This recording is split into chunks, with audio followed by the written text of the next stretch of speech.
প্রিয় সাংবাদিক ভাইরা, আজকে আমি এই প্রেস ক্লাবে উপস্থিত হয়েছি আমার রাজনীতির জীবনের অবসর নেওয়ার সিদ্ধান্ত নিয়েছি। আজকে তাই আপনাদের আমি দেখেছি আমার রাজনীতি থেকে অবসর নিয়েছি আমার শারীরিক অসুস্থতার কারণে। তাই আমি আপনাদের কাছে আমার পদত্যাগপত্রটি পড়ে শোনাচ্ছি, আপনারা পদত্যাগপত্র শুনুন। বিষয়: বরাবর সভাপতি বাংলাদেশ আওয়ামী লীগ গোপালগঞ্জ জেলা শাখা গোপালগঞ্জ।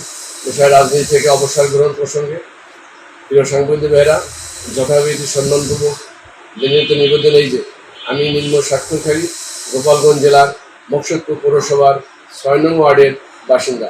আমি বাংলাদেশ আওয়ামী লীগের মকসুদপুর উপজেলা শাখার যুব ক্রীড়া সম্পাদক হিসেবে দায়িত্ব আছি।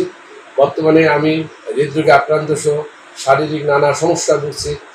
এমত অবস্থায় আমি বাংলাদেশ আওয়ামী লীগের রাজনীতি থেকে সক্রিয় থাকা আমার পক্ষে সম্ভব হচ্ছে না।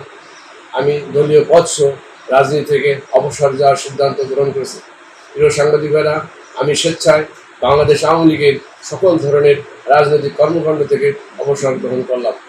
অতএব আপনার নিকট আকুল আবেদন এই যে আমার পদত্যাগপত্রটি গ্রহণ করে আমাকে দলীয় পদ থেকে অব্যাহতি দেওয়ার জন্য আপনার একান্ত মর্যাদায়।